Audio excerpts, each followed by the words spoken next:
రెడ్డి గారు చేస్తున్న ఈ పోరాటాలకు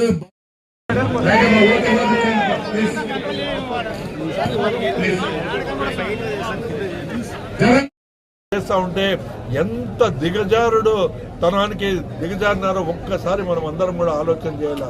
అయ్యా చంద్రబాబు నాయుడు, నీకు రాష్ట్ర ప్రజలు అధికారం ఇచ్చింది, మేము చేసినవన్నీ మార్చి పేర్లు మార్చి నిన్ను పరిపాలన చేయమని కాదు, నువ్వు ఇచ్చిన హామీలను నెరవేర్చయ్యా.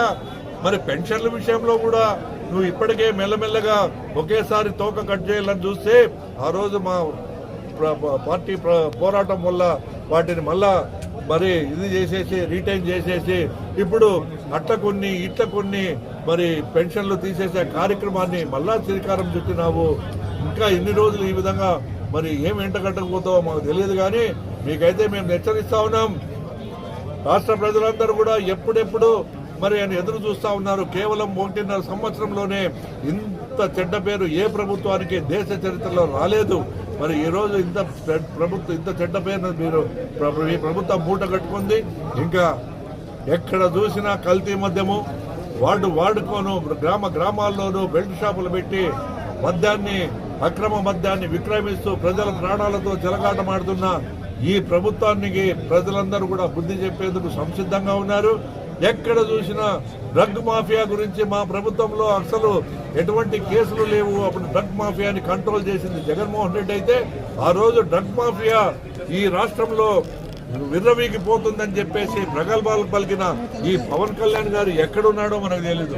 స్త్రీలకు మాన ప్రాణాలతో ఈ రోజు చెలగాటమాడుతున్న ఈ ప్రభుత్వం మరి ఇప్పటికే దాదాపుగా ఎన్నో మహిళల పైన అక్రమాలు అత్యాచారాలు జరుగుతుంటే దాని గురించి మాట్లాడలేదు.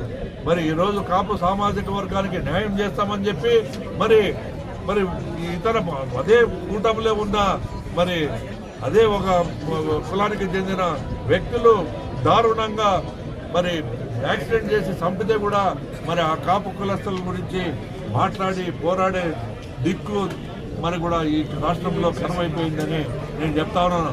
అందుకే నేను ప్రతి ఒక్కరికి హెచ్చరిస్తా ఉన్నాను, కులాలు కాదు మనకు కావాల్సింది ప్రజలకు మేలు చేసే ప్రభుత్వం ఈ రాష్ట్రంలో మళ్ళా రావాలి.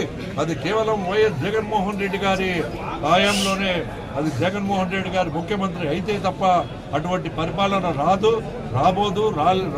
ఈ భవిష్యత్తులో చూడబోమని కూడా మీకు అందరికీ పత్రికాముఖంగా తెలియజేస్తూ ఈ యొక్క కార్యక్రమాన్ని పెద్ద ఎత్తున విజయవంతం చేసిన ప్రతి ఒక్కరికి గుంతకల్ నియోజకవర్గ ప్రజలకు మరి ఇక్కడికి విచ్చేసిన మరి అందరికీ కూడా ఈ కార్యక్రమంలో పాల్గొని ప్రతి ఒక్కరికి కూడా ధన్యవాదాలు తెలియజేసుకుంటూ అవకాశం కల్పించిన